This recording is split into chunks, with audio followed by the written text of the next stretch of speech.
تبارك الذي نزل الفرقان على عبده ليكون للعالمين نذيرا الذي له ملك السماوات والأرض ولم يتخذ ولدا ولم يكن له شريك. لا حول ولا قوة إلا بالله العلی العظیم. اعوذ باللہ من الشیطان اللعین الرجیم. بسم اللہ الرحمن الرحیم. الحمد للہ والصلاة والسلام رب اشرح لي صدری ویسر لي امری واحلل عقدۃ من لسانی یفقہوا قولی. اما بعد. عزیزان گرامی، اس سال ماہ مبارک رمضان میں سورہ فرقان کی آیتوں کی تفسیر آپ کے سامنے پیش کی جا رہی ہے. آج جو ہے درس نمبر 12 ہے، آیت نمبر 11 ہے کہ فرما رہے ہیں پروردگار فرما رہا ہے کہ بل کذبوا بالساعۃ واعتدنا لمن کذب بالساعۃ سعیرا. ظاہر سی بات ہے کہ ترجمہ آپ کے سامنے جو پیش کیا جا چکا ہے کہ حقیقت یہ ہے کہ ان لوگوں نے قیامت کا انکار کیا ہے اور ہم نے قیامت کا انکار کرنے والوں کے لیے جہنم مہیا فرمایا ہے. یعنی سعیر جو ہے اس آگ کو کہا جاتا ہے جو شولاور ہوتی ہے، دہکتی رہتی ہے، جلانے والی آگ ہوتی ہے، اس میں وسعت پائی جاتی ہے، یعنی دائرہ اس کا وسیع ہوتا ہے اور چاروں طرف سے گھیر لیتی ہے وہ آگ، اور زبردست حرارت پائی جاتی ہے اس کے اندر اور بھڑکتی رہتی ہے اس میں آگ. تو یہ جو ہے سعیر میں جو ہے ان کو داخل کیا جائے. کن افراد کو؟ جن لوگوں نے قیامت کا انکار کیا ہے. دیکھیں، غور کریے گا کہ اس بات کی طرف توجہ ہمیں دلانا ہے کہ جو اس سے پہلے کی آیتیں گزری ہیں، جو 10 آیتوں میں تذکرہ کیا گیا ہے، اور گزشتہ آیات میں اگر دیکھا جائے تو اہل کفر جو تھے وہ توحید اور نبی کی نبوت سے کفار جو ہے انحراف فرما رہے تھے.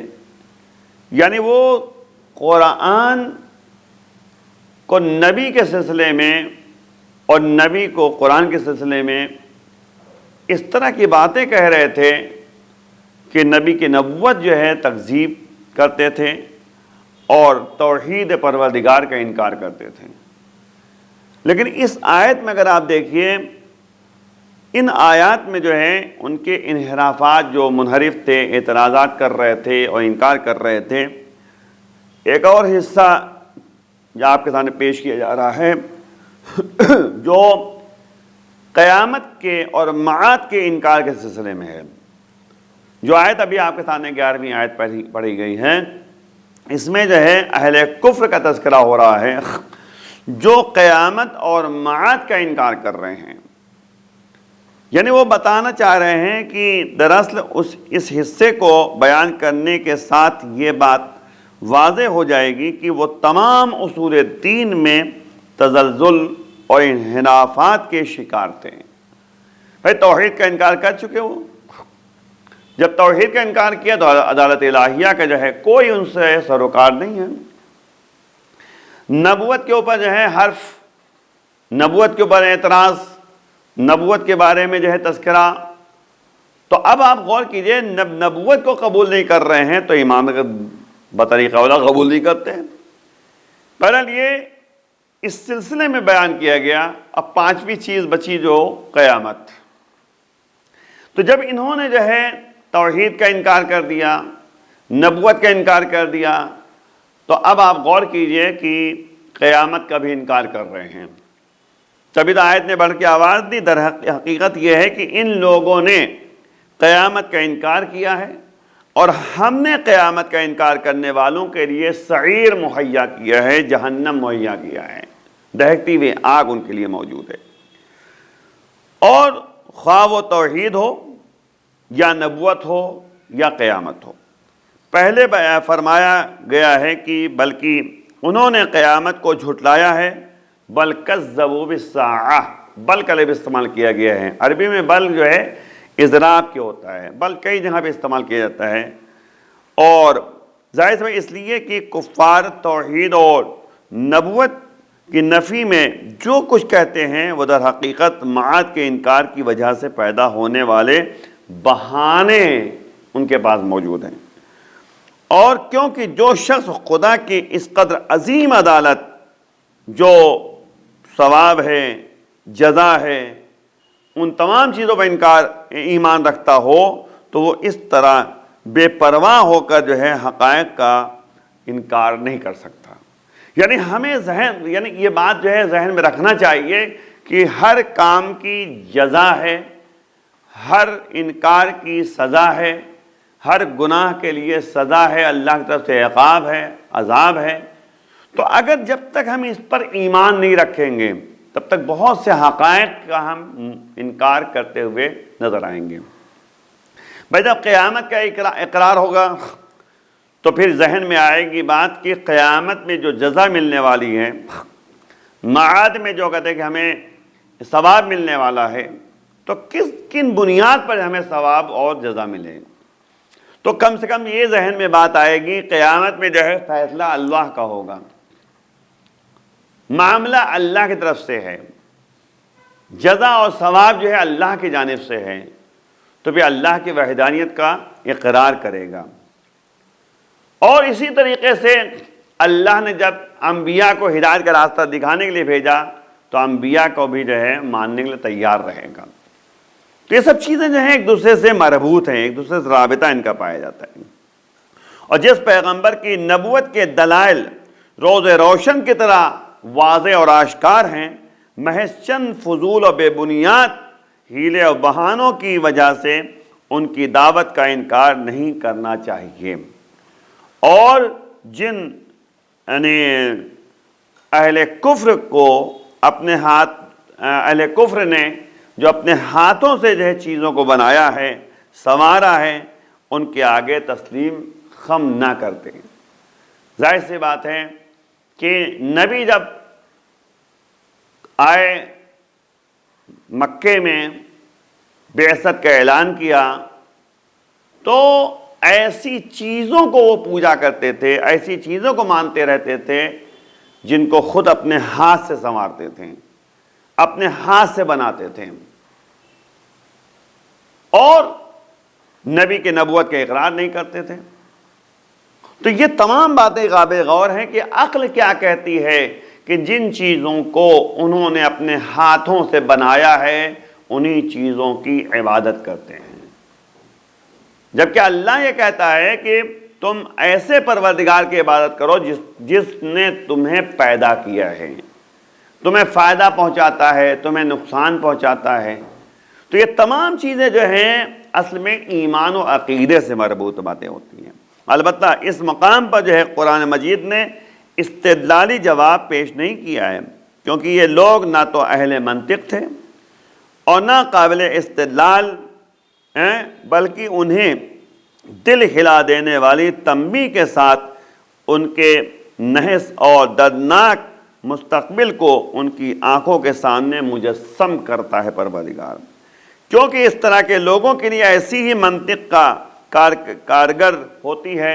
ظاہر سی بات ہے منطقی باتیں جو ہے ہر ایک کے لیے ہضم شدہ باتیں تھوڑی نہ ہے، لہذا فرمایا گیا ہے کہ جو لوگ قیامت کا انکار کرتے ہیں ہم نے ان کے لیے جلا دینے والی آگ تیار کر دی ہے۔ آپ غور کریں گے کہ اس آیہ کریمہ میں جو چھوٹی سی آیہ کریمہ میں چند باتوں کی طرف جو ہے توجہ دلائی گئی ہے۔ ایک تو یہ لوگ اہل کفر کا بہانہ یہ تھا کہ بہانے کے نتیجے میں جو ہے قیامت کی تکذیب کر رہے ہیں، قیامت کا انکار کر رہے ہیں، اور یہ تکذیب بہت ہی خطرناک تکذیب ہے ان کے لیے۔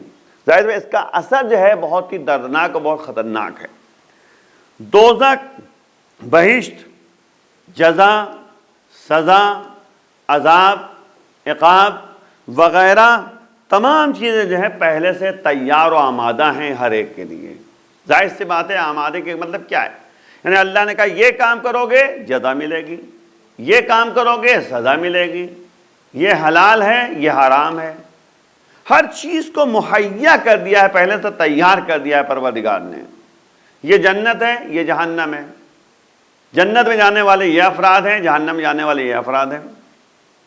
جنت کی یہ نعمتیں ہیں، جہنم کے لیے یہ قطع کی سزا اور اس میں جو ہے جو نقمتیں ہیں۔ ظاہر سی بات ہے کہ سورہ یعنی واقعہ آپ پڑھیے تو اس میں تذکرہ جو ہے جہنم اور جنتیوں کا تذکرہ موجود ہے۔ اہل یمین کون ہیں، اہل شمال کون ہیں، یہ تمام چیزیں وہاں پر جو ہے پائی جاتی ہیں باتیں۔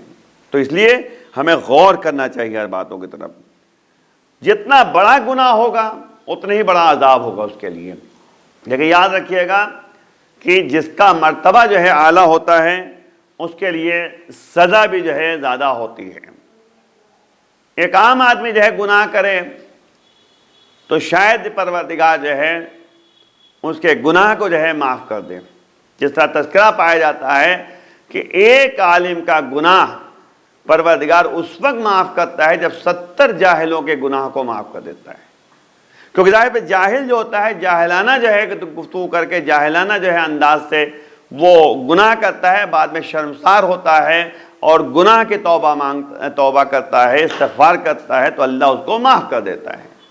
لیکن ایک عالم جو جانتا ہے کہ یعنی یہ صحیح ہے یہ غلط ہے اور وہ غلط قدم اٹھاتا ہے تو نتیجے میں پروردگار اس کے اوپر زیادہ عذاب نازل کرتا ہے۔ تو اس لیے ہمیں تمام چیزوں کو پیش نظر رکھنا چاہیے کہ صحیح کیا ہے غلط کیا ہے، اس کے مطابق عمل کرنے۔ ماہ رمضان، واقعاً ماہ رمضان جو ہے ایک ایسا فضیلتوں کا مہینہ ہے جس میں جو ہے ہم قرآن کو پڑھتے ہیں، قرآن کی باتوں کو سمجھتے ہیں اور اس پر عمل کرنے کی کوشش کرتے ہیں۔ تو قرآن نے یہی تو کہا تھا کہ یا ایھا الذین آمنوا کتب علیکم الصیام کما کتب علی الذین من قبلکم لعلکم تتقون۔ اے ایمان والوں، تم پر روزے لکھ دیے گئے ہیں، واجب قرار دیے گئے ہیں جس طرح سے پہلے والوں کے لیے روزے واجب قرار دیے تھے۔ کیوں؟ کیونکہ تمہیں جو ہے متقی بننا ہے۔ لعلکم تتقون، شاید تم متقی بن جاؤ۔ تو اہل تقوی ایک روزہ رکھنے والا متقی رہتا ہے بہرحال۔ جب تک روزہ دار روزہ ہے رکھے ہوئے ہے وہ متقی ہے، تقوی پرہیزگاری اس کے پاس ہے، خوف خدا اس کے پاس ہے، اللہ کا ڈر موجود ہے۔ کیسے؟ دن میں جو ہے روزہ رکھے ہوئے ہے انسان تو اب جو ہے جو چیزیں عام دنوں میں اس کے لیے جائز و حلال تھیں آج پروردگار نے جو ہے روزے کی حالت میں حرام قرار دے دیا ہے۔ روزے کو باقی رکھنے کے لیے ان چیزوں سے پرہیز کرنا چاہیے۔ کھانا ہے، پینا ہے نا، یہ کھانا اور پینا جو پروردگار نے عام دنوں میں حلال قرار دیا ہے، رزق حلال ہے، کھانا کوئی حرج نہیں ہے، لیکن آج جو ہے روزہ انسان رکھے ہوئے ہے تو روزے کی حالت میں جو ہے وہ نہ کھا سکتا ہے نہ پی سکتا ہے۔ گھر میں وہ تنہا ہے، آپ دیکھیں کس طرح خوف خدا انسان کے پاس ہے، کس طرح تقوی پرہیزگاری اس کے پاس ہے۔ تنہا گھر میں موجود ہے، کوئی گھر میں نہیں ہے، کھانا بھی موجود ہے، پانی بھی موجود ہے، انسان چاہے تو کھانا بھی کھا لے، چاہے تو پانی پی لے، کوئی دیکھنے والا نہیں ہے۔ لیکن اس کے دماغ میں بات موجود ہے کہ ہم روزے سے ہیں، ہم نے اللہ کے لیے روزہ رکھا ہے، اللہ ہمیں دیکھ رہا ہے کہ ہم ذرا سے بھی اگر کھا لیتے ہیں، ذرا سے اگر پی لیتے ہیں تو اللہ کا عذاب ہمارے لیے ہے، ہم نے اللہ کی اطاعت نہیں کی ہے، ہم نے جو ہے روزہ نہیں رکھا ہے۔ اس کا مطلب تو یہ خوف خدا جو دل میں پیدا ہوتا ہے یہی اصل میں تقوی ہے، یہی پرہیزگاری ہے۔ تو جس طرح اسی لیے ایک مہینے انسان کو سمجھنا چاہیے کہ جس طرح حلال چیزوں کو جو اللہ نے حرام قرار دیا تھا دن میں کھانے پینے مثلا، تو اس سے ہم نے پرہیز کیا ہے، تو عام دنوں میں جن چیزوں کو اللہ نے حرام قرار دیا ہے اس سے کیوں نہیں ہم رک سکتے؟ یعنی ایک مہینے ہم روزے کی حالت میں ان چیزوں سے پرہیز کر سکتے ہیں جو اللہ نے حرام قرار دیا ہے، تو عام دنوں میں کیوں نہیں کر سکتے؟ یہی تقوی ہے، یہی پرہیزگاری ہے، یہی خوف خدا ہے، اسی کو کہتے ہیں تقوی۔ آپ دیکھیں خطبہ شعبانیہ میں جو ہے نبی نے فرمایا کہ وَاذْكُرُوا بِجُوعِكُمْ وَعَطْشِكُمْ فِيهِ جُوعَ يَوْمِ الْقِيَامَةِ وَعَطْشَهُ، یعنی تم یاد کرو اپنی بھوک اور پیاس کے ذریعے اس مہینے میں عروج قیامت کی بھوک کو اور اس کی پیاس کو، یعنی قیامت میں جو پیاسا انسان رہے گا اسی پیاس کے ذریعے یاد کرو، بھوکا رہے گا اسی بھوک کے ذریعے یاد کرو۔ تو ظاہر سی بات ہے ہمیں قیامت کا بھی تذکرہ یہاں پہ پایا جاتا ہے خطبہ شعبانیہ میں۔ ہمیں یاد رکھنا چاہیے کہ ہم روزہ رکھیں گے، کیونکہ روزہ ایک ایسی چیز ہے کہ الصوم لی وانا اجزی بہا، یعنی پروردگار کہہ رہا ہے کہ اے میرے بندے تو روزہ رکھ، روزہ جو ہے میرے لیے ہے اور میں اس کی جزا ہوں، میں ہی جزا اس کو دوں گا۔ اب آپ دیکھیے قرآن میں جو ہے سعیر کا لفظ استعمال کیا گیا ہے۔ سعیر کن افراد کے لیے ہے؟ یعنی قیامت کا انکار کرنے والوں کے لیے سعیر مہیا کیا گیا ہے۔ تو قرآن میں جو ہے اور بھی آیتیں موجود ہیں جو سعیر کے بارے میں جلدی صاحب کے تذکرہ کر کے اختتامی منزل تک آ جاؤ کہ سعیر کن افراد کے لیے مہیا کیا گیا ہے۔ سعیر یعنی دہکتی ہوئی آگ۔ قرآن کی آیت ہے سورہ نساء میں 10ویں آیت ہے، ان الذین یاکلون اموال الیتامی ظلما انما یاکلون فی بطونہم نارا وسیصلون سعیرا۔ دیکھا آپ نے، بے شک وہ افراد جو یتیموں کے مال کو کھاتے ہیں ظلم کے ساتھ، تو بے شک جو ہے وہ اپنے پیٹ میں جو ہے وہ آگ کو کھا رہے ہیں۔ یاکلون نارا، یاکلون فی بطونہم نارا، وہ اپنے پیٹ میں آگ کھا رہے ہیں۔ وَسَيَصْلَوْنَ سَعِيرًا، وہ سعیر تک پہنچ جائیں گے۔ وہ سعیر جو دہکتی ہوئی آگ ہے اس میں ڈال دیا جائے گا جو مال یتیم کو ظلماً کھا رہا ہے۔ فَمِنْهُمْ مَنْ آمَنَ بِهِ وَمِنْهُمْ مَنْ صَدَّ عَنْهُ وَكَفَى بِجَهَنَّمَ سَعِيرًا۔ سورہ نساء کی 55ویں آیت ہے۔ پروردگار کہہ رہا ہے کہ اس سے پہلے کی آیتیں ہیں، اس سے پہلے کی آیت ہے 54 مثلاً، جو نعمتیں خدا کی جانب سے آئی ہیں لوگ حسد کرتے رہتے ہیں، کچھ مطلب ہوتا ہے۔ بے شک آل ابراہیم کو کتاب و حکمت ہم نے عطا کی ہے اور ملک عظیم دیا ہے۔ ان کے بارے میں اب جو ہے اس کے بارے میں قرآن کہہ رہا ہے کہ کچھ لوگ ایسے ہیں جو فَمِنْهُمْ مَنْ آمَنَ بِهِ، کچھ ایسے لوگ ہیں کہ جو ایمان لاتے ہیں اور کچھ ایسے ہیں جو اعراض کرتے ہیں اور دور رہتے ہیں۔ وَكَفَى بِجَهَنَّمَ سَعِيرًا، اور جو ایمان نہیں لاتے، جو ان تمام باتوں کو جو ہے انکار کرنے لگتے ہیں اور اعراض کرنے لگتے ہیں، تو ان کے لیے پروردگار نے جو ہے جہنم کے حیثیت سے سعیر کو کافی رکھا ہے، یعنی سعیر میں ڈال دیا جائے گا۔ وَمَنْ يَهْدِ اللَّهُ فَهُوَ الْمُهْتَدِ وَمَنْ يُضْلِلْ فَلَنْ تَجِدَ لَهُمْ أَوْلِيَاءَ مِنْ دُونِهِ وَنَحْشُرُهُمْ يَوْمَ الْقِيَامَةِ عَلَى وُجُوهِهِمْ عُمْيًا وَبُكْمًا وَصُمًّا مَّأْوَاهُمْ جہنم کلما خبت زدناہم سعیرا۔ جو ہدایت اللہ جس کو بھی ہدایت کرتا ہے وہ مہتدی ہوتا ہے، وہ ہدایت یافتہ ہوتا ہے۔ جس کو اللہ جو ہے گمراہ کر دے تو یاد رکھو ان کے لیے تم جو ہے کبھی بھی اولیاء و سرپرست نہیں پاؤ گے۔ یعنی اللہ نے اگر گمراہ کر دیا، اللہ نے اگر چھوڑ دیا تو کوئی سرپرست نظر نہ آنے والا نہیں ہوگا، اور اللہ کے علاوہ یاد رکھیے گا۔ وَنَحْشُرُهُمْ يَوْمَ الْقِيَامَةِ، ہم قیامت دن جو ہے ان کو اس طرح سے رکھیں گے، نظریں چراتے رہیں گے، وہ چہرے ان کے نیچے رہیں گے، اور عُمْيًا اور بُكْمًا وَصُمًّا، یعنی ان کو بہرا بھی آنکھیں بھی نہیں ہوں گی، یعنی اندھے ہوں گے، اور اس کے بعد جو ہے گونگے بھی ہوں گے، بہرے بھی ہوں گے، اور ان کا جہنم کا ٹھکانہ ہوگا، ان کا ٹھکانہ جہنم ہوگا۔ جیسے ہی شعلہ کم ہونے لگے گا ہم شعلے کو اور بڑھا دیں گے، آنکھ میں شعلے کو بھڑکاتے ہوئے نظر آئیں گے۔ اب دیکھیں قرآن نے جو ہے جہاں اور وَقَالُوا لَوْ كُنَّا نَسْمَعُ أَوْ نَعْقِلُ مَا كُنَّا فِي أَصْحَابِ السَّعِيرِ۔ سورہ ملک کی آیت نمبر 10 ہے۔ آپ دیکھیے کہ یہ لوگ کہتے ہوئے نظر آئیں گے جو جہنم میں ہوں گے کہ اگر ہم سن لیتے یا ہم سمجھ لیتے تو ہم اصحاب السعیر میں سے نہیں ہوتے۔ فَاعْتَرَفُوا بِذَنبِهِمْ فَسُحْقًا لِأَصْحَابِ السَّعِيرِ۔ اب آپ دیکھیے پس انہوں نے وہاں پر اپنے گناہوں کا اقرار کیا ہے۔ اللہ کہہ رہا ہے کہ لعنت ہو ان کے لیے جو اصحاب السعیر ہیں، ملعون ہے یہ سب کے سب۔ جو کہتے ہوئے ظاہر سی بات جہنم میں رہیں گے تو کہیں گے پروردگار اگر ہم اے کاش ہم سن لیتے اور سمجھ لیتے اور عمل کرتے ہوئے آتے تو اصحاب سعیر میں سے نہ ہوتے، ہم سعیر میں نہ جاتے۔ تو یعنی پروردگار کہہ رہا ہے کہ پس انہوں نے اعتراف کیا اپنے گناہوں کا، اور گناہ کو جب اعتراف کیا تو پروردگار کہہ رہا ہے کہ اصحاب السعیر کتنے بدبخت ہیں، کتنے لعنتی ہیں جنہوں نے وہاں پر جا کے گناہوں کا اقرار کیا ہے۔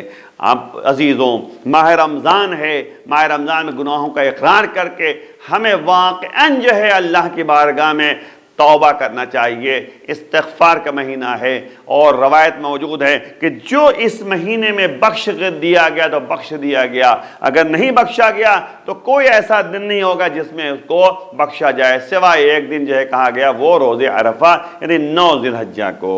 اگر روزہ رکھ کے جو ہے انسان دعائے عرفہ پڑھے اور اللہ کی بارگاہ میں توبہ کرے اور اس کے بعد جو ہے کہتے کہ اللہ کی قریب ہو جائے تو ہو سکتا ہے اللہ اس دن معاف کر دے۔ تو ماہ رمضان کی جو فضیلت ہے وہ کسی دن کی فضیلت نہیں ہے۔ آئیے مل کے دعا کرتے ہیں پروردگار بحق زہرہ وابیہ و بال و بنی ہم سب کے گناہوں کو معاف فرما، امام کے آوان انصار میں شمار فرما، امام کے ظہور میں تاجیر فرما۔ وآخر دعوانا الحمدللہ رب العالمین، والسلام علیکم ورحمۃ اللہ وبرکاتہ۔